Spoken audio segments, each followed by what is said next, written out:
যে এই দেশে বিগত 17 বৎসর যাবৎ কোন নির্বাচন হয়নি এবং এই দেশের মানুষ কোনো ভোটাধিকার প্রয়োগ করতে পারেনি। যাই হোক, আল্লাহর অশেষ মেহেরবানিতে এবং আপনারা দেখেছেন বিএনপির নেতৃত্বে বিগত 17 বৎসর যাবৎ যে আন্দোলন হয়েছে, সেই আন্দোলনের ধারাবাহিকতায় বিগত জুলাই আগস্টে গণ অভ্যুত্থানের মাধ্যমে ফ্যাসিস্ট সরকারের পতন হওয়ার পর বর্তমানে এদেশে একটি অন্তর্বর্তীকালীন সরকার রয়েছে এবং এই সরকার আপনারা ইতিমধ্যে শুনেছেন যে আগামী এই বৎসরের মধ্যে একটি অবাধ, সুষ্ঠু এবং নিরপেক্ষ নির্বাচন দেওয়ার কথা ইতিমধ্যে বলেছে। আমাদের দলের পক্ষ থেকেও বারবার বলা হচ্ছে যে যথাশীঘ্র নির্বাচন দেওয়ার জন্য।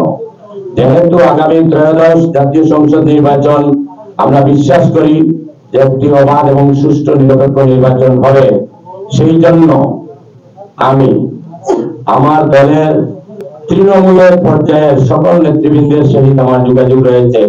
আপনারা জানেন, আপনারা সকলেই আমাকে চেনেন এবং আমার দলের সকল পর্যায়ের নেতৃবৃন্দ আমাকে ব্যক্তিগতভাবে চিনেন। আমি এই এলাকায় বেড়ে ওঠা একজন ছাত্র ছিলাম। আমি 1988 সালে, আজকে আমার ডান পাশে যিনি বসা রয়েছেন সিলেট জেলা বিএনপি সাংগঠনিক সম্পাদক এবং গোলাপগঞ্জ পৌরসভার সভাপতি, ওনাদের মাধ্যমে জাতীয়তাবাদী ছাত্র দলে যোগদান করি। আমি জাতীয়তাবাদী ছাত্র দল ঢাকা দক্ষিণ ডিগ্রি কলেজ শাখার সাধারণ সম্পাদক ছিলাম। গোলাপগঞ্জ উপজেলা ছাত্র দলের সহ সভাপতি ছিলাম। গোলাপগঞ্জ উপজেলা যুব দলের যুগ্ম আহ্বায়ক ছিলাম। গোলাপগঞ্জ উপজেলা বিএনপির আইন বিষয়ক সম্পাদক ছিলাম। আমি স্বেচ্ছাসেবক দল কেন্দ্রীয় নির্বাহী কমিটির সদস্য ছিলাম। আমি জাতীয়তাবাদী দল সিলেট জেলা শাখার আইন বিষয়ক সম্পাদক ছিলাম এবং বর্তমানে আমি সিলেট জেলা বিএনপির যুগ্ম সম্পাদক জেলায় মানবাধিকার বিষয়ক সম্পাদকের দায়িত্ব পালন করছি। যাই হোক, আপনারা জানেন আমি বিগত দিনে গোলাপগঞ্জ এবং বিয়ানীবাজার নিয়ে গঠিত একাংশ নিয়ে গঠিত সিলেট জেলা পরিষদের নির্বাচিত সদস্য ছিলাম। এই দীর্ঘদিন এখানে বেড়ে ওঠার কারণে দীর্ঘদিন এই এলাকায় আমার অবাধ বিচরণ ছিল। গোলাপগঞ্জ বিয়ানীবাজারের প্রত্যেকটি এলাকা আমি ব্যক্তিগতভাবে চিনি এবং প্রত্যেকটি এলাকায় সর্বসাধারণের সহিত আমার একটা নারীর সম্পর্ক রয়েছে, প্রতিনিয়ত আমার একটা যোগাযোগ রয়েছে। তাছাড়া আপনারা সকলেই জানেন দীর্ঘদিন যাবৎ আমার দলের নেতা কর্মীদের মামলা মোকদ্দমা পরিচালনা সহ গোলাপগঞ্জ বিয়ানীবাজারের মানুষের সহিত আমার একটা সম্পর্ক রয়েছে। সেই কারণে গোলাপগঞ্জ বিয়ানীবাজারের অনেকেই আমার যারা শুভাকাঙ্ক্ষী রয়েছেন বা আমার দলের যারা শুভাকাঙ্ক্ষী রয়েছেন অনেকেই আমাকে উৎসাহ দিচ্ছেন এবং পরামর্শ দিচ্ছেন।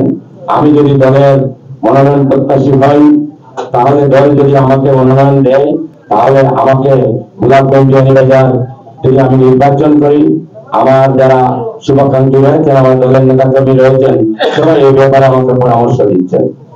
আমি আজকে তাদের এই পরামর্শ দেশে এবং বিদেশে সব ক্ষেত্রে তাদের পরামর্শ নিয়ে আমি আমার দলের নেতৃবৃন্দের সহিত যোগাযোগ করেছি এবং আমি বিশ্বাস করি যে আমার দলের নীতি নির্ধারক মহলে যারা রয়েছেন, জাতীয় স্থায়ী কমিটির নেতৃবৃন্দ রয়েছেন, আমাদের দলের চেয়ারপারসন দেশনেত্রী বেগম খালেদা জিয়া এবং আমাদের ভারপ্রাপ্ত চেয়ারম্যান আগামী রাষ্ট্রনায়ক জনাব তারেক রহমান এই দেশের সাধারণ মানুষের পালস বোঝার চেষ্টা করেন।